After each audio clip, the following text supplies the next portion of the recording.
Orang yang takut mati itu sudah mati sebelum mati. Makanya jangan pernah takut mati. Kematian itu bukan urusan kita. Kita tidak dilibatkan oleh Tuhan untuk menentukan cara mati kita. Dan kita tidak akan dikasih tahu oleh Tuhan di negeri mana kita akan mati. Wahai kekasih, sampaikan suara ini. Tangis rindu ingin seperti dirimu. Assalamualaikum warahmatullahi wabarakatuh. Bismillah, tawakkaltu ala Allah, la haula wa la quwwata illa billah. Asyhadu an la ilaha illallah wa asyhadu anna Muhammadar Rasulullah. Allahumma salli ala sayyidina Muhammadin wa ala alihi wa sahabatihi ajma'in, ma ba'd. Kita lanjutkan pada halaman 247. Bismillahirrahmanirrahim.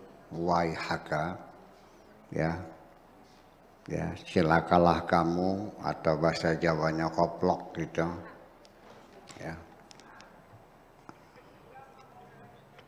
Innaka tadhunnu, engkau kira bisa menduga, atau engkau menduga, takdiru tabahruja nafsika, engkau mengira bahwa kamu mampu untuk bermain-main dengan nafsumu, dengan dirimu. Laulal hukma, kalau saya bukan karena putusan Tuhan, lanazaltu ilaika, aku akan turun menemui kamu. Ya, bahasa turun itu turun gunung, ya, artinya langsung turba, turun bawah gitu. Ya. Ya munafik, wahai orang yang munafik, wa fadahtuka, dan akan aku bukakan skandal-skandalmu. Ini lagi marah kepada orang yang munafik.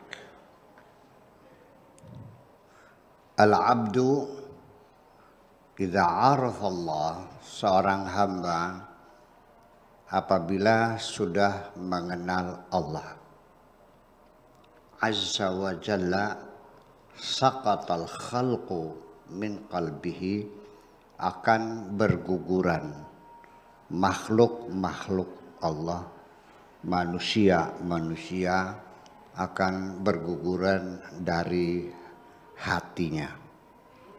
Artinya tidak lagi tergantung kepada siapapun,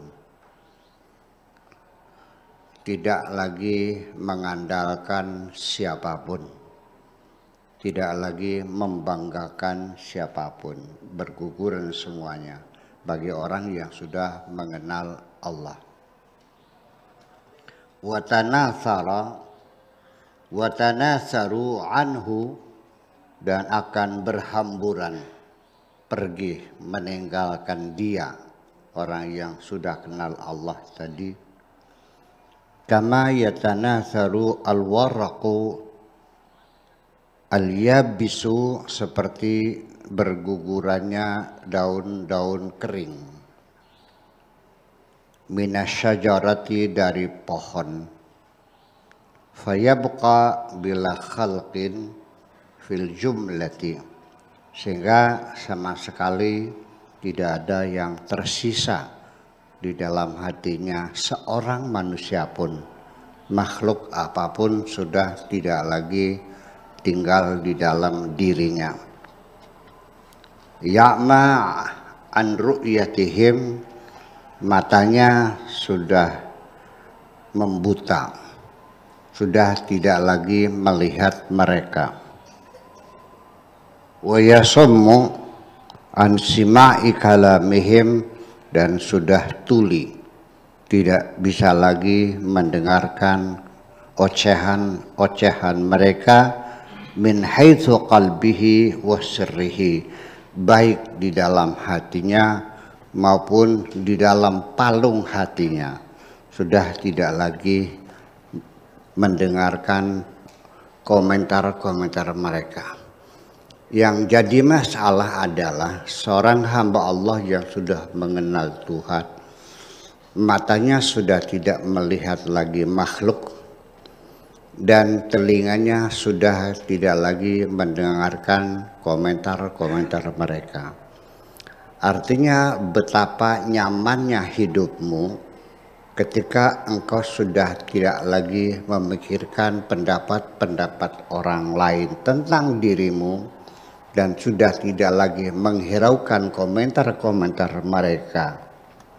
Engkau berjalan pada relnya. Betapa nyamannya hidupmu kalau engkau sudah mampu mengabaikan semua komentar-komentar orang. Yang menyebabkan hidupmu tidak nyaman, hatimu risau karena engkau masih memikirkan komentar-komentar mereka. Kata orang Belanda namanya hoofdverdomme, ya, masa bodoh, atau bahasa Betawinya EGP, emangnya gue pikirin. Toh pada akhirnya mereka yang berkomentar, mereka yang menghina kamu, mereka yang mencaci maki kamu, kalaupun engkau sedang susah, mereka tidak akan bisa menolong kamu. Itu saja. Perlu belajarkah kita untuk tidak menghiraukan, tidak mempedulikan komentar-komentar orang? Perlu, kalau Anda ingin hidup nyaman. Yang jadi masalah adalah kalau engkau selalu mendengarkan apa kata mereka, hidupmu akan terpenjara dalam pendapat-pendapat mereka. Dan pendapat mereka pasti beragam antara satu dengan yang lain.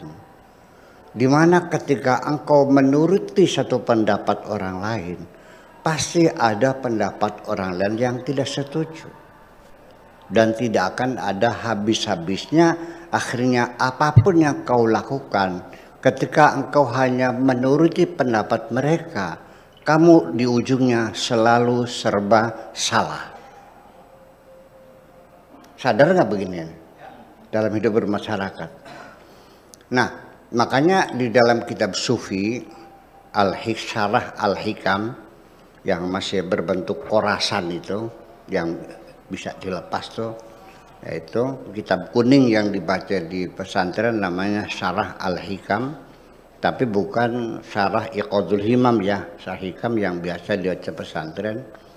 Bagaimana kita menghadapi kesulitan, menghadapi komentar-komentar orang yang ada di sekitar kita ini. Ibaratnya seperti kakek-kakek bawa kuda yang kurus kering dengan cucunya. Pertama-tama dia pikir kuda ini kurus kering, kasihan kalau saya tunggangi. Tetapi cucunya kan masih kecil. Dia kasihan sama cucunya, udah, wahai cucuku, engkau naik kuda, nanti kakek yang menuntun. Pikiran semacam itu logis enggak? Logis. Kalau aku yang naik mungkin kudanya keberatan ya, karena kudanya kurus kering. Begitu lewat desa Cadang Pinggan, mereka berkomentar, itu anak kurang ajar banget sih. Masa kakeknya jalan kaki, dirinya sendiri naik kuda nangkring seperti itu? Kok biadab banget sih? Oh, salah. Akhirnya dia turuti pendapat orang lain. Udah, cucunya suruh turun, dituntun bareng-bareng berdua. Sampai di Tulungagung ditertawain orang lagi. Itu orang sinting banget. Masa kuda dituntun-tuntun? Kenapa nggak dinaikin aja? Oh iya, dia juga sih. Ya udah, Diikuti juga pendapat orang Tulungagung tuh. Kakeknya yang naik, cucunya yang nuntun kuda itu. Sampai di Kliwon, ya kan, juga disalahkan juga. Seorang kok tidak punya kebinatangan sama sekali, masa kuda kurus dinaikin? Kok salah juga? Yang nunggang cucunya salah, dituntun bareng-bareng salah, dinaik sendiri salah. Kayak yang benernya kudanya digotong. Carilah bambu sampai di Sukalila. Kuda itu digotong dengan cucunya. Sampai di Jati Barang ditertawakan orang, tertawa terbahak-bahak orang gila. Masa kuda digotong? Jadi ada benernya nggak? Nggak ada. Salah semua. Ketika engkau masih memperhatikan komentar-komentar orang yang tidak tahu duduk persoalannya, yang tahu duduk persoalan dirimu adalah dirimu sendiri. Kalau engkau nuruti mereka, nggak ada habis-habisnya dan nggak ada benernya. Itu kira-kira yang dimaksudkan oleh Syekh Abdul Qadir Al-Jailani ini. Bahwa orang yang sudah kenal Tuhan, itu sudah buta, sudah tuli, sudah tidak melihat orang, tidak mendengar komentar orang. Oke, dia berjalan dengan dirinya sendiri hanya berdasarkan petunjuk dari Allah Subhanahu wa Ta'ala. Lanjutnya, nanti komentar-komentar orang itu akan berguguran dengan sendirinya seperti daun kering akan berguguran. Itulah kira-kira. Wahai kekasih, sampaikan